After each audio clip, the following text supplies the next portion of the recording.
Hi, welcome to love talkies. ప్రేయసి రావే episode number 13. Manager cabin నుండి బయటికి వచ్చిన మీనాకి జై కంగారుగా బయటికి వెళ్తున్నట్లుగా కనిపించాడు. దాంతో ఏం జరిగిందో తెలుసుకోవాలని సత్యకు కాల్ చేసి, హలో సత్య, జై అంత టెన్షన్గా ఎక్కడికి వెళ్తున్నాడు అని ఆతృతగా అడిగింది మీనా. నాకు తెలియదు మీనా, ఒక ఫోన్ వచ్చింది, రాగానే కంగారుగా వెళ్ళిపోయాడు అని అమాయకంగా జవాబిచ్చాడు సత్య. నువ్వు అడగలేదా అని విసుగ్గా అడిగింది మీనా. అడిగాను, బట్ ఏమీ చెప్పకుండా జస్ట్ ఇప్పుడే వస్తా, ఒక అర్జెంట్ పనుంది, మీనాకు కూడా నువ్వే చెప్పు అంటూ నాకే చెప్పి వెళ్ళిపోయాడు అంటూ జరిగింది వివరించాడు సత్య. దాంతో కోపంగా, నువ్వు దేనికి పనికిరావు అందుడుతూ, సరే ఒక విషయం అని ఆగిపోయింది మీనా. హా చెప్పు అన్నాడు సత్య. ఈ 3 రోజులు నేను బిజీగా ఉంటాను, నువ్వు మాత్రం జై ప్రతి మూవ్ని అబ్జర్వ్ చేయి. ఈ 3 రోజుల తర్వాత ఏం జరిగిందో నాకు పిన్ టు పిన్ చెప్పాలి, లేకపోతే గుర్తుంది కదా, నా ఫోన్లోని ఫొటోస్ సంజు ఫోన్లోకి ఫార్వర్డ్ అవుతాయి అని బెదిరించింది. అది విని కొంచెం అయిష్టంగానే సరే ఓకే అని కాల్ కట్ చేశాడు సత్య. మరోవైపు అమూల్య కాలేజీకి ముందు సమయం 4 దాటడంతో భుజాన బ్యాగ్ వేసుకొని బయటికి వచ్చింది అమూల్య. ఆమె పెట్టుకున్న జడలోని చామంతి పువ్వులా ఆమె ముఖం కూడా వాడిపోయి కనిపిస్తుంది. ఇంతలో వెనక నుండి అమ్ము స్టాప్ అని శోభిత్ గొంతు వినిపించడంతో ఆమె ఒక క్షణం తన ఆలోచనల నుండి బయటికి వచ్చింది. వెనక్కి చూసిన ఆమెకు తన వైపే నవ్వుకుంటూ వస్తున్న శోభిత్ కనిపించాడు. హే, నన్ను పిలవకుండానే వెళ్ళిపోతున్నావేంటి, నేను నీకోసం కాలేజ్ అంతా వెతుకుతున్నాను తెలుసా అని అన్నాడు శోభిత్. దాంతో ఆమె మెల్లగా ముందుకు నడుస్తూ, అవునా, ఎందుకు అని చిన్నగా అడిగింది అమూల్య. ఆమె గొంతులో ఏదో తేడాను ఇట్టే పసిగట్టిన Shobhit, hey wait a minute అని ఆపేశాడు. దాంతో అమూల్య ఆగి శోభిత్ వైపు చూసి, ఏంటి అని ప్రశ్నించింది. ఏం జరిగింది, కాలేజీలో లెక్చరర్స్ ఎవరైనా ఏమైనా అన్నారా అని అనుమానంగా అమూల్యను పైనుండి కింది వరకు తేరిపార చూస్తూ అడిగాడు శోభిత్. నోనో, అలాంటిదేం లేదే, ఐఎమ్ ఫైన్ అంటూ ముందుకు నడిచింది ఆమె. అలా చెప్పి ఆమె వేగంగా నడుస్తుంటే భుజాన ఉన్న బ్యాగ్ని సరిచేసుకుంటూ, సర్లే అమ్మో, ఏం లేకపోతే పద, జస్ట్ అలా బ్రిడ్జ్ దాకా వెళ్ళొద్దాం, నైట్ వ్యూ అక్కడ ఎక్సలెంట్గా ఉంటుంది, లెట్స్ గో అని అన్నాడు శోభిత్. నో, నేను ఇప్పుడు రాలేను అని నిర్మోహమాటంగా చెప్పింది అమూల్య. దాంతో ఒక క్షణం ఆలోచించి, ఓకే ఓకే నువ్వు వెళ్ళి, నేను తర్వాత వస్తాను అని ఆగిపోయాడు శోభిత్. దాంతో అతని వైపు చూసి, నీకు టైం పడుతుందా ఏంటి అని అడిగింది అమూల్య. దాంతో శోభిత్ తన కనుబొమ్మల్ని ఎగరేస్తూ, హా పడుతుంది, నువ్వెళ్ళు, నేను వస్తాలే అని అన్నాడు. హే, ఎక్కడికి వెళ్తున్నావు అంటూ అరిచింది అమూల్య. దాంతో అతను ఆమె వైపు చూసి, నీకెందుకు అని తిరిగి ప్రశ్నించాడు.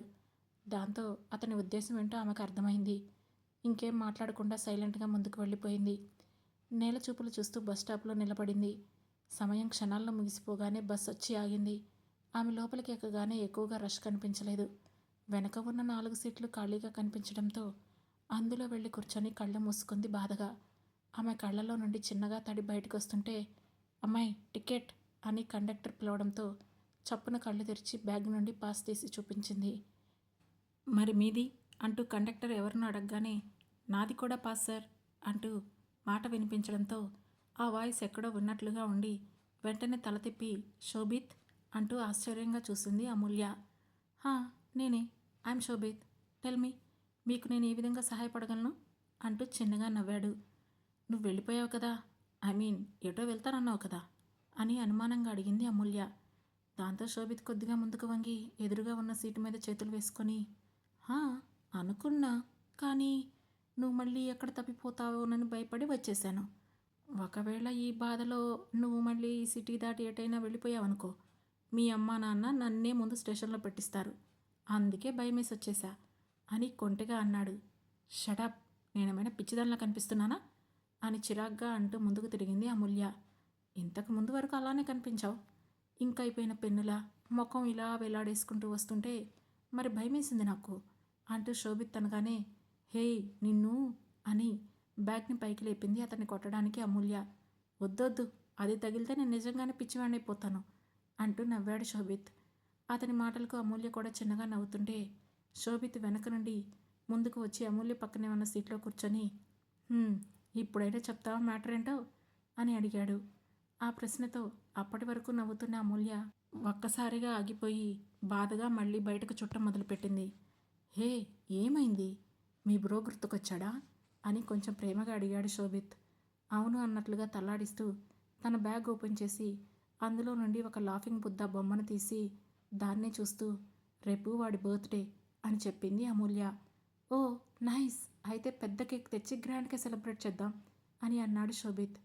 కానీ అమూల్య మాత్రం అతని మాటలను పట్టించుకోకుండా చేతిలోని ఆ బొమ్మ వైపే చూస్తూ కూర్చుంది. ఇదిలా ఉంటే మరోవైపు జై వాళ్ళ ఆఫీస్లో మేనేజర్ తనకు అప్పగించిన పనిలో పడింది మీనా. సత్య తన డెస్క్ దగ్గరే కూర్చొని ఫోన్ చూస్తూ ఉన్నాడు. ఇంతలో వెనక నుండి హే, ఏం చూస్తున్నావు అని అడిగింది సంజు. ఏం లేదు డార్లింగ్, రీల్స్ చూస్తున్నా అని జవాబిచ్చాడు సత్య. వెంటనే వచ్చి అతని పక్కనే ఉన్న చైర్లో కూర్చుంటూ జై అన్నయ్య బయటికి వెళ్ళి చాలా టైం అయింది, కాల్ చేసావా అని అడిగింది అతని చేతి నుండి ఫోన్ లాక్కుంటూ సంజు. ఆమెను వెంటనే తన వైపు లాక్కుంటూ లేదులే, వాడే వస్తాడు, చిన్న పనే అన్నాడు అంటూ మళ్ళీ ఆమె దగ్గర నుండి తన ఫోన్ లాక్కపోయాడు సత్య. దాంతో ఆమె అతన్ని కొంచెం వెనక్కి నెడుతూ అప్పటి నుండి చూస్తున్నా, చాలా ఇంట్రెస్ట్గా చూస్తున్నా, ఇంతకు ఏం చూస్తున్నావు అసలు అంటూ ఫోన్ ఓపెన్ చేసింది సంజు. అది గమనించిన సత్య వెంటనే ఆమె కూర్చున్న చైర్ని అమాంతంగా తన వైపు లాక్కున్నాడు. ఫలితంగా ఆ చైర్లో కూర్చుని ఉన్న సంజు సడన్గా కొద్దిగా పైకి లేకపోవటం, మళ్ళీ కుర్చీలో స్థిరంగా కూర్చోవడానికి ట్రై చేయడం, ఆ సమయంలో బ్యాలెన్స్ కోల్పోవడం అన్నీ ఒక క్షణంలోనే జరిగిపోయాయి. ఆ సమయంలో సంజుకు తెలియకుండానే ఆమె చేతుల్లోని ఫోన్ పైకి లేచింది. అది చూసిన సత్య కంగారుగా కుర్చీ నుండి లేచి ఓ గాడ్ అంటూ దాన్ని పట్టుకున్నాడు. కానీ సరిగ్గా అదే సమయానికి సంజు కుర్చీ అతని కుర్చీని బలంగా తాకింది. దాంతో 2 కుర్చీలు వెళ్ళి వెనక ఉన్న డెస్క్ బార్కి ఢీకొన్నాయి. ఆ క్షణంలో తెలియకుండానే ఇద్దరి కళ్ళు మూతపడ్డాయి. అరక్షణంలో ఉఫ్ అని మెల్లగా కళ్ళు తెరిచి పైకి లేస్తున్న సత్యను ఛాతీ మీద సంజు తల భుజంపై నుండి మొదలుపెట్టి ముఖం వరకు పువ్వుల తీగల్లో అల్లుకుపోయాయి ఆమె కురులు. చిన్నగా గాలికి అవి చేస్తున్న అల్లరి అన్నీ కలిసి అతన్ని అలానే కట్టిపడేశాయి. అయినా సరే మెల్లగా కదులుతూ సంజు అంటూ ఆమెను పైకి లేపపోయాడు. కానీ అది కూడా అతని వల్ల కాలేదు. ఎందుకంటే భయంతో కళ్ళు మూసుకున్న సంజు వేడి శ్వాస అతని షర్ట్ బటన్స్ మధ్యలో నుండి లోపలికి వెళ్తూ ఛాతీ మీది రోమాలతో ఆడుకుంటోంది. అది చేస్తున్న అల్లరికి అతని ఛాతీ మీది రోమాలు సిగ్గుపడుతున్నట్లుగా అటు ఇటు కదులుతుంటే అతని శరీరం అంతా ఒక రకమైన కరెంటు చివ్వున పాకుతోంది. కొన్ని వందల సువాసన పరిమళాలు అతన్ని చుట్టేసినట్లుగా అతని ఒళ్ళంతా పులకించిపోతుంటే పెద్ద లోయలో తేలిపోతూ గాలిలో విహరిస్తున్నట్లుగా అతని శరీరం అంతా మాయ కమ్మేసింది. ఇంతలో ఆమె ఇంకా కొంచెం బలంగా అతని చెయ్యిని పట్టుకోవడంతో ఆ స్పర్శ అతని బాడీని ఉక్కిరి బిక్కిరి చేస్తుంది. అతని రక్తమంతా నరనరాల్లో వేగంగా దూసుకుపోతుంటే గుండె వేగాన్ని కంట్రోల్ చేసుకొని సంజు అంటూ నీళ్లు మింగాడు. హా అని మళ్ళీ ఆమె ఒక శ్వాస వదలగానే ఉఫ్ అని తన ముఖం మీద ఉన్న ఆమె కుర్లను పక్కకు నెడుతూ పైకి లేవే ప్లీజ్, ఇది ఆఫీస్ అని మెల్లగా అన్నాడు. అతని గొంతులో వచ్చిన మార్పును చూసి అది నాకు తెలుసు, కానీ అసలు ఇప్పుడు నీ వాయిస్కి ఏమైంది అని అడిగింది అతని నుండి దూరంగా అడుగుతూ సంజు. ఏమైందో చెప్తే నువ్వు మళ్ళీ నా దగ్గరికి రావు అని అన్నాడు కొంటిగా అతను. దాంతో అతని నుదుటి మీద పట్టిన చిన్న చెమట చుక్కలని తన చేతివేలితో తుడుస్తూ యూ ఇడియట్ అని తీయగా తిట్టి అక్కడి నుండి పైకి లేచింది. వెంటనే ఆమె చేయి పట్టి మళ్ళీ అదే కుర్చీలో కూర్చోబెడుతూ అరే, ఇప్పుడు నేను నిన్నేమన్నాను, ఎందుకంత కోపం అని అడిగాడు సత్య. అబ్బా ఆపు నీ యాక్టింగ్ అంటూ అతని పక్కనే కూర్చుంది సంజు. దాంతో సత్య చిన్నగా నవ్వుతూ ఓకే ఓకే, ఇంతకు నువ్వేదో చెప్పడానికి వచ్చినట్లున్నావు అని అడిగాడు. ఒక గుడ్ న్యూస్ చెప్దామని వచ్చాను అంది సంజు. ఏంటి అని అడుగుతూ చూశాడు సత్య. మా నాన్నగారు నిన్ను డిన్నర్కి తీసుకురమ్మని చెప్పారు అని నవ్వుతూ చెప్పింది సంజు. ఆ మాట వినగానే ఎగిరి గంతేస్తూ రియల్లీ అని అన్నాడు సత్య.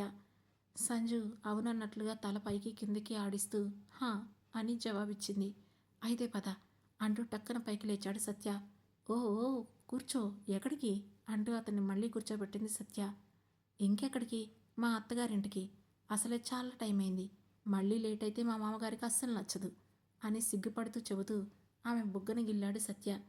ఈసారి అతని మాటలకు నవ్వుకుంటూ నీ వేషాలు మామూలుగా లేవుగా, అయినా వాళ్ళు పిలిచింది ఈరోజు కాదు రేపు సాయంత్రం అని చెప్పింది. ఏంటి రేపా, యూ మీన్ టుమారో అంటూ సంజు వైపు చూశాడు సత్య. దాంతో సంజు వెంటనే అక్కడి నుండి లేచి అతని చెవి దగ్గరికి వంగి యా ఎగ్జాక్ట్లీ అని మెల్లగా చెప్పి చిన్నగా అతని బుగ్గ మీద ముద్దు పెట్టి ఆగకుండా వెళ్ళిపోయింది. హే అంటూ మెల్లగా నవ్వుకున్నాడు సత్య.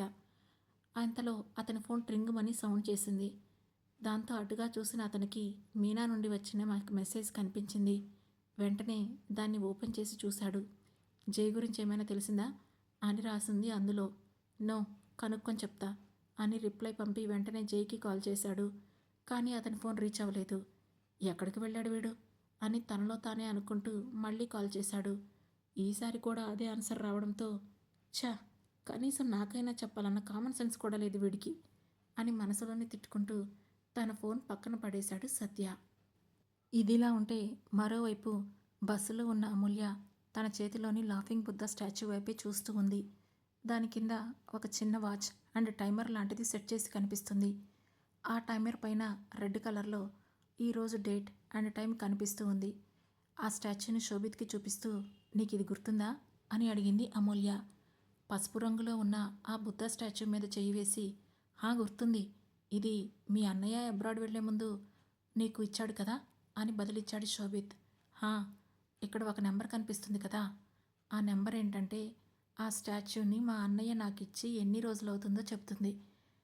ఈ రోజుకి సరిగ్గా 1120 రోజులు అవుతుంది.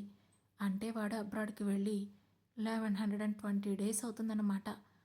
కానీ ఇప్పటి వరకు ఒక్కసారి కూడా నేను వాడితో మాట్లాడలేదు అంటూ బాధగా ఆ స్టాచ్యూని గట్టిగా పట్టుకుంది అమూల్య. ఆమె మనసులోని ఫీలింగ్స్ను అర్థం చేసుకున్న శోభిత్, అమ్మో, ఇంకా ఎన్ని రోజులు ఆంటీ దగ్గర ఈ విషయాన్ని దాస్తారు మీరు? ఏదో ఒక రోజు నిజం బయటపడుతుంది. ఆ రోజు ఆంటీ దృష్టిలో మీ ఇద్దరు దోషుల్లా మిగిలిపోతారు. ఆ టైంలో మీరెన్ని చెప్పినా ఆంటీ మీ మాట నమ్మదు. అది ఇంకా పెద్ద ప్రాబ్లం అయ్యే ఛాన్సెస్ కూడా ఉన్నాయి అని గంభీరంగా అన్నాడు శోభిత్. మరి ఇంకేం చేయమంటావు శోభిత్? మా అమ్మకు మా అన్నయ్య అంటే ప్రాణం. ఎంతలా అంటే ఒకసారి వాడు ఇంటర్ చదువుతున్నప్పుడు అనుకుంటా బైక్ పై నుండి కింద పడిపోతే వాడి కాలికి చిన్న దెబ్బ తగిలింది. అంతే, అది క్యూర్ అవ్వడానికి 4 రోజులు పడుతుందని డాక్టర్ చెప్పాడు. కానీ ఆ 4 రోజులు మా అమ్మ మొక్కని దేవుడు లేడు. ఆ 4 రోజులు అమ్మ వాడి దగ్గరే కూర్చొని కనీసం కాలు కూడా కింద పెట్టనీయకుండా చిన్న పిల్లాన్ని చూసుకున్నట్లు చూసుకుంది అని ఆగిపోతూ కళ్ళ నుండి వచ్చిన కన్నీటిని తుడుచుకొని డాడీ వాణ్ణి అబ్రాడ్ పంపుతా అని అన్నప్పుడు కూడా అమ్మ అస్సలు ఒప్పుకోలేదు. నిజం చెప్పాలంటే వాడికి కూడా వెళ్ళాలని అంతలా ఇంట్రెస్ట్ లేకుండే. బట్ ఫ్యూచర్ కోసం వెళ్ళాడనుకో, అదంతా పక్కన పెడితే అంత ప్రేమగా చూసుకున్న కొడుకు ఇప్పుడు కనిపించడం లేదు. ఏమయ్యాడో తెలీదు, ఎక్కడున్నాడో కూడా తెలీదు అంటే మా అమ్మ పరిస్థితి ఎలా ఉంటుందో ఊహించు అంటూ ఆగిపోయింది. అలా అని చెప్పి ఇలా అబద్ధాలు చెబుతూ ఎన్ని రోజులు హ్యాపీగా ఉంచుతారు అని అడిగాడు శోభిత్. ఏమో తెలీదు, కానీ వాడొస్తాడు. అంతవరకు అయితే ఇలానే ఉంటుంది అని అంది అమూల్య. దాంతో అతను కొంచెం మెల్లగా ఒకవేళ రాకపోతే అని అనగానే టక్కున తల తిప్పి అతని వైపు చూసింది అమూల్య. ఆ క్షణం ఆమె కళ్ళల్లో కనిపించే గుండెను పిండేసే బాధ అతన్ని తాకింది. దాంతో చూడమూల్య, నేను నీ మనసుని హర్ట్ చేయాలనే ఇంటెన్షన్తో చెప్పలేదు. బట్ ఒకసారి నువ్వే ఆలోచించు. ఒక పర్సన్ తన ఫ్యామిలీకి దూరంగా ఎలాంటి కాంటాక్ట్ లేకుండా ఇన్ని రోజులు ఉండగలడా? ఈ ప్రపంచంలో ఎక్కడికి వెళ్ళినా ఇప్పుడున్న టెక్నాలజీతో ఒక్కరోజు కాదంటే ఇంకో రోజైనా సరే మన వాళ్ళకి కాంటాక్ట్ అవ్వచ్చు. ఎక్కడైనా ఆ ఫెసిలిటీస్ ఉన్నాయి, ఒక్క ఎడారిలో తప్ప. నాకు తెలిసి మీ బ్రో ఆ ఎడారిలో జాబ్ చేయడానికైతే డెఫినెట్గా వెళ్ళుండడు అని అమూల్య వైపు చూస్తూ తన మనసులోని ఉద్దేశాన్ని బయటపెట్టాడు శోభిత్. అంటే మా అన్నయ్య అంటూ ఇక మాట్లాడలేనట్లుగా తన నాలుక సహకరించలేనట్లు సడన్గా ఆగిపోయింది అమూల్య. ఆమె పరిస్థితిని అర్థం చేసుకున్న శోభిత్, మేబీ నేను కూడా అలా కాకూడదని కోరుకుంటున్నాను. బట్ ఏదేమైనా వీలైనంత త్వరగా మీ అమ్మకు విషయం చెప్పడం మంచిది. ఎందుకంటే ఎన్ని రోజులు అతను సేఫ్గా ఉన్నాడు, హ్యాపీగా ఉన్నాడు అని చెప్పి సడన్గా అసలు ఏమయ్యాడో తెలీదు అని చెబితే ఆమె ఎలా రియాక్ట్ అవుతుందో మనకు తెలీదు. సో ఎప్పటికైనా తెలియాల్సిందే కాబట్టి ఆ తెలిసేదేదో ముందే తెలిస్తే ఆమె మైండ్ మెల్లమెల్లగా ఆ నిజానికి అలవాటు పడుతుంది. సో తర్వాత వేరే విషయాలు ఏం తెలిసినా ఆమె మనసు అంతలా బాధపడదు అంటూ తన ఉద్దేశాన్ని చెప్పాడు. దాంతో కొంత సమయం ఆలోచించిన అమూల్యకి అతని మాటలు కూడా ఎందుకో నిజమే అనిపించాయి. మరోవైపు పడమర అస్తమించిన సూర్యునితో పాటు చీకటి ప్రపంచాన్ని అలుముకుంది. జై రూంలో శృతి సోఫాలో కూర్చొని టీవీ చూస్తోంది. ఇంతలో బయట నుంచి ఏదో బైక్ ఆగిన శబ్దం వినిపించగానే జై వచ్చినట్లున్నాడే అనుకుంటూ టక్కున లేచి అటువైపు పరుగు తీసింది. కానీ అక్కడ జై కనిపించకపోవడంతో ఛా, అసలు నాకెందుకు ఈ టెన్షన్, కిందకొచ్చినవాడు పైకి రాడా ఏంటి అని తనను తానే తిట్టుకుంటూ మళ్ళీ అక్కడి నుండి వెనక్కి వచ్చింది. ఫోన్ లేకపోవడంతో కొంచెం దూరాన ఉన్న గోడ గడియారం వైపు చూసింది. ఓ గాడ్, 7 గంటలవుతుంది అప్పుడే అని మళ్ళీ వెనక్కి తిరిగి, కానీ ఈ జై ఇంకా ఎందుకు రాలేదు? రోజు ఈ టైంకి వచ్చేవాడు కదా, ఆఫీస్లో ఈరోజు అంత వర్క్ ఉందా ఏంటి అని మనసులోనే అనుకుంటూ కిచెన్ వైపు కదిలింది. అక్కడ స్టవ్ ఆన్ చేస్తూ, పాపం జై చాలా అలసిపోయి వస్తాడు, ఈరోజు వద్దులే, రేపు బయటికి వెళ్దాం అనుకొని వంట చేయడం మొదలుపెట్టింది. ఆ తర్వాత దాదాపు గంట గడిచిపోయినా కానీ జై ఇంటికి రాలేదు. దాంతో ఏంటి ఈరోజు ఇంత లేట్ అవుతుంది, అసలు జై ఎక్కడున్నాడు అని మళ్ళీ బయటకు వచ్చి కిందకు చూసింది. అప్పుడు ఆమె చూపులు ఆ ఇంటి ముందు నుండి ఆ గల్లీ చివరి వరకు కూడా వెళ్ళాయి. అయినా కూడా ఎక్కడ జై వస్తున్నట్లుగా కనిపించలేదు. అప్పటికే టైం 8 గంటలు దాటింది. దాంతో అసలు జై ఎక్కడున్నాడో తెలుసుకోవడం ఎలా అని ఆలోచిస్తున్న ఆమెకు కింద అమ్మా అమ్మా అని పిలుస్తున్న అమూల్య గొంతు వినిపించింది. దాంతో ఒక క్షణం ఆలోచించి, ఒకసారి కిందకి వెళ్ళి అంకుల్కి చెప్తాను, అంకుల్ జైకి ఫోన్ చేస్తాడు అనుకుంటూ కిందకి నడుస్తోంది. అలా మెట్లు దిగుతున్న ఆమె చెవుల్లోకి సడన్గా ఒక శబ్దం దూసుకుపోయింది. దాంతో ఆమె మెదడు ఒక క్షణం ఫ్రీజ్ అయిపోయి అక్కడే ఆగిపోయింది. ఈ ఈ సౌండ్ ఎక్కడి నుండి వస్తుంది అనుకుంటూ చుట్టూ చూసింది. కానీ అక్కడ ఎవరూ కనిపించలేదు. కానీ ఆ శబ్దం ఇంకా శృతి చెవుల్లోకి దూసుకుపోతుంటే ఆమె కళ్ళ ముందు సడన్గా చీకటి కమ్ముకుంది. ఆ, ఏంటిది, నో అనుకుంటూ తన తల మీద చెయ్యి వేసుకొని అక్కడే ఆగిపోయింది శృతి. ఆ శబ్దం ఆమె చుట్టూ గిరగిరా తిరుగుతున్నట్లుగా అనిపిస్తోంది. ఆమె కళ్ళు బయర్లు కమ్ముతున్నాయి. దాంతో నో నో స్టాప్ ఇట్ అని సగం సగం అనుకుంటూ పక్కనే ఉన్న గోడకి చెయ్యి వేసి అలానే కూలబడింది శృతి. అదే సమయంలో ఆమె శ్వాసలో వేగం పెరిగింది. ఆమె మెదడులో ఏవేవో దృశ్యాలు అస్పష్టంగా కదలాడుతున్నాయి. మెల్లగా ఆమెకు తెలియకుండానే శృతి కళ్ళు మూతపడుతున్నాయి. ఆ తరువాత ఏం జరగబోతుంది తెలుసుకోవాలనుకుంటే వెంటనే మా లవ్ టాకీస్ ఛానల్ను సబ్స్క్రైబ్ చేసుకొని ప్రేయసి రావే సిరీస్లోని నెక్స్ట్ ఎపిసోడ్ను వినండి. మా ఈ కథలు మీకు నచ్చినట్లయితే లైక్ చేసి, షేర్ చేసి, కమెంట్ చేసి, హై పాయింట్స్ కూడా ఇచ్చి మమ్మల్ని సపోర్ట్ చేయండి. Thank you.